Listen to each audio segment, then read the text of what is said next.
very difficult task. Would he Or she rather be feared or loved?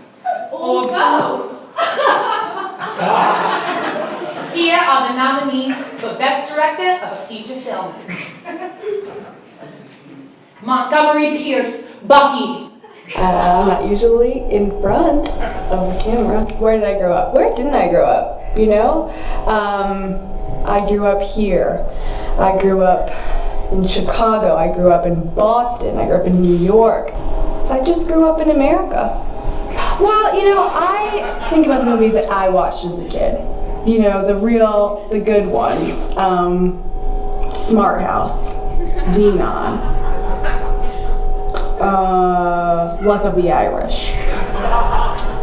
And about how they were really about more than just the human spirit, really just the being spirit, right? Like the alien spirit, the human spirit. Just love. And how that really inspired me as a child. So I would really like to inspire more children out there to get into the filmmaking. Women, little women children, certainly. A woman filmmaker, is that an offensive term? No, I would, yes. Depends on the day, honestly, and where we are in the movement. I would say today it's offensive. Yeah, I would call myself just a filmmaker. Filmmaker. Do you know, like I don't say actress anymore, I say person acting. Kate Leeson, Quiet in the Dark. Play myself, but it's not myself. You see how the material there immediately becomes engrossing because of the depth of the two ideas being held in the same space.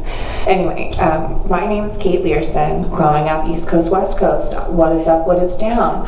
What is black, what is white? I mean, it can be that simple. At its base, it really is a existential question. Who are we? How do we know who we are? What journey do we have to take to answer these questions? And they're scary questions. I think anybody who's alive knows how scary it is to be alive. We all share that courageous spirit every day, just one foot in front of the other, trying to figure out who it is that we are on the inside and what makes us tick. Allow ourselves and love ourselves enough to fully blossom and step into the person that we are meant to be. I mean, this film, Quiet in the Dark, is really exploring these themes. Who is outside of us? Who is inside of me? Cliff Templeton, St. Cloud School for the Gifted. I'm a writer-director.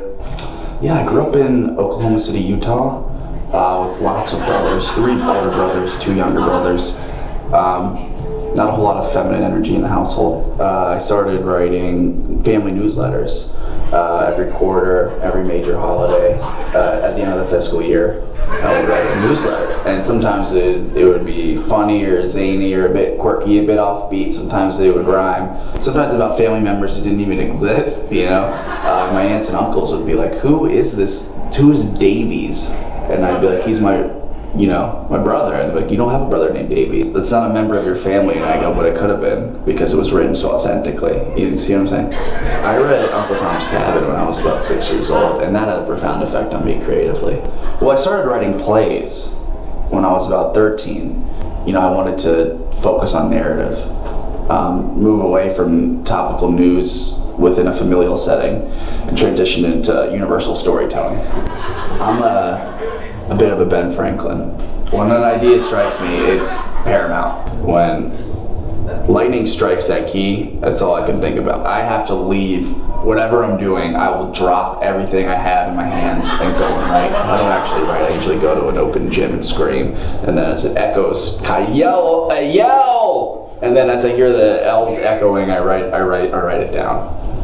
If you're gonna go after truth, you can't always be nice. And if you love somebody, that means you don't have to be nice all the time to them, you know? But you, as a director, it's my right to kind of do what I can to get what I need. Nostalgia is an emotion, but it's also a memory. It's a very strange, fickle thing, so you need to ground it with an object. Nostalgia is a bit of the culprit, you see, because they're feeling pre-nostalgia. It's like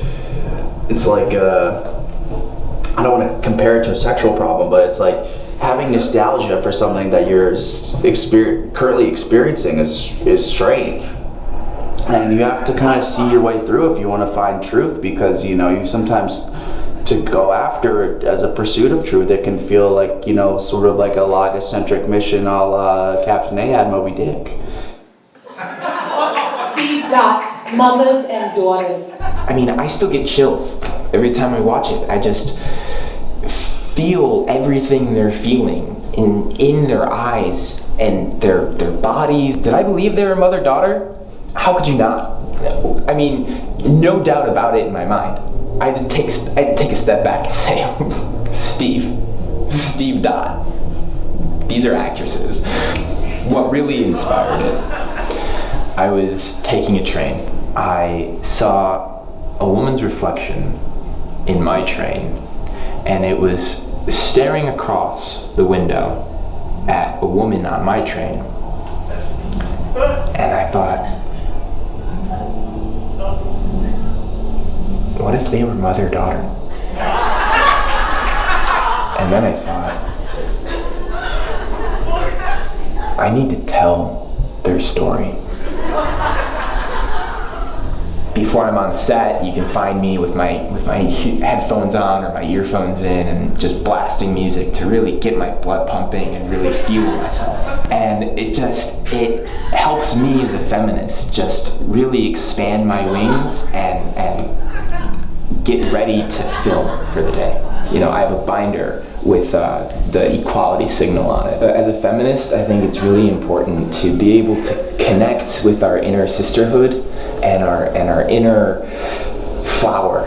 It's a film about women, for women, by women. Women want to see women in films, men want to see women in films, kids want to see women in films. The world is round, people. I mean, we're really taking women and just injecting them into society. Break through that wall, break through that glass ceiling. That is our glass ceiling that we all need to shatter together.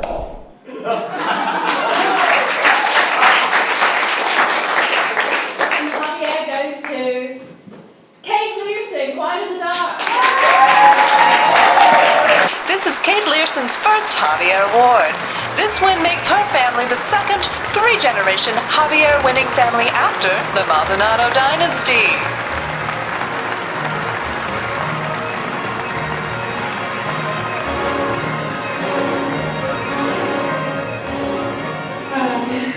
When I think of the grit and the hard work that went into making this movie, Quiet in the Dark, I'm astounded.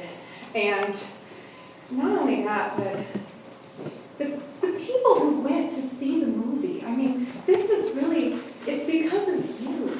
You got out of bed. You put on pants. You locked your front door.